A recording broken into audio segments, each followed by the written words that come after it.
ang topic po natin dito ngayon sa US Visa Q&A ay how to prepare for your immigrant visa interview at the embassy. Ano po? Regardless of who sponsored you or who petitioned you. So, ito po ay regarding the issue of admissibility. Yung pong portion na yun. Ano? Kasi po kung spousal petition ng basis, kailangan patunayan nyo pa yung good faith marriage. Pero ang topic po natin ngayon ay yung admissibility issues. How will you prepare for your immigrant visa interview regarding issues of inadmissibility? Ano po? Ang magandang reference dito ay yung Form I-485. Hindi po ito pinipil-upan kapag ka po mag-i-interview dyan sa embassy. Kasi po, ito po yung ginagamit kapag dito mag-a-apply ng green card sa US. Pero, dito nang gagaling yung mga tanong ng konsul. Kung kayo ba ay pwedeng mag-immigrate sa US dahil meron kayong good moral character or meron kayong mga disqualifications, may mga inadmissibility grounds, ano po. So there are like 86 items dito sa general eligibility and inadmissibility grounds sa part 9. So dito po yung tinatanong yung mga tungkol sa criminal cases, membership sa mga organizations, communist, or mga terrorist organizations. Ano po? So, pag magpiprepare kayo, basahin ninyo ito. At hopefully, wala kayong yes na sagot dito. Kasi ito, example ng tanong. General eligibility and inadmissibility grounds. Have you ever been a member of or involved in or in any way associated with any organization, association, fund, foundation, party, club, society, or similar group in the United States or in any other location in the world? So, ililista nyo ngayon yan. Ngayon, ang mga follow-up question dyan usually ang hinahanap nila kung member kayo nga ng mga communist party, mga Nazi party, communist party, terrorist organizations, ano po, or foundations na nagdo-donate sa mga terrorist organizations. So, ngayon, ang susunod na niyan, criminal acts and violations. Example question, have you ever committed a crime of any kind? Even if you were not arrested, cited, charged with, or tried for that crime or convicted. So, hinahanap po itong mga grounds na to, criminal convictions. Kung meron kayo, nako, baka hindi kayo mag-qualify dahil you lack the good moral character to become a legal permanent resident. Tapos, meron ding security-related questions.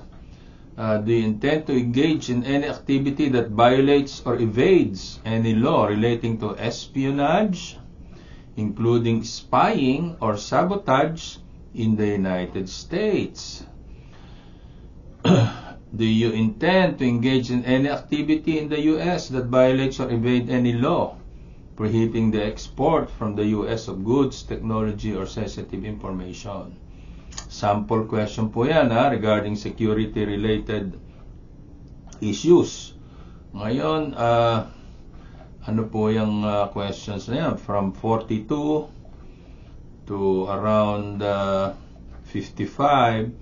Susunod, public charge. Okay, each alien who is subject to the public charge ground of inadmissibility must complete item numbers 57 to 66. Ibig sabihin ng public charge grounds, ano ito? Kailangan ka ng affidavit of support sa iyong sponsor. So, kailan updated yung inyong, kasi usually yan, naisabit na yan sa National Visa Center, pero pagka humigit sa 1 taon or nagkaroon na naman ng filing ng income tax return, magpadala na kayo ng kopya ng income tax return na latest nung inyong sponsor. Ano po? So, ito yung susunod na issue, yung removal, unlawful presence, or illegal entry after previous immigration violations. That is from question 74 to 78. And then yung miscellaneous conduct, 79 to 86. Do you plan to practice polygamy in the U.S.? Are you accompanying an alien who is inadmissible and who has been certified by a medical officer as helpless from sickness, mental or physical disability, or infancy, and who requires your protection or guardianship? So, ito po ang paghandaan ninyo. Basahin nyo yung mga tanong dito. Inuulit ko po, ito po yung Form I-485. Ang title po nitong form na ito ay Application to Register Permanent Residence or Adjust Status. Ito po ay ginagamit ng mga nag-a-apply ng green card dito sa US. Pero ang mahalaga rito ay dito kinukuha ng konsul yung mga tanong niya kapag kayo ay nag-show up na sa immigrant visa interview nyo, para malaman niya kung kayo ay inadmissible. Kayo ba ay hindi pwedeng bigyan ng green card kasi wala kayong good moral character? Or are you a security risk? So yun yung mga tanong dito, especially under Part 9, para malaman nyo, mapaghandaan ninyo. And in fact, dapat bago kayo magpa-medical, reviewin nyo na ito.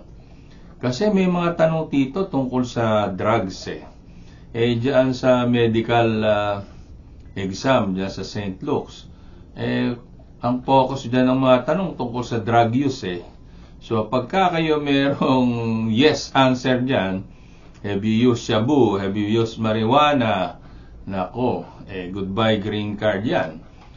So alamin niyo mabuti kung paano niyo sasagutin yung mga tanong diyan. Dito yun nakalagay sa Form I-485.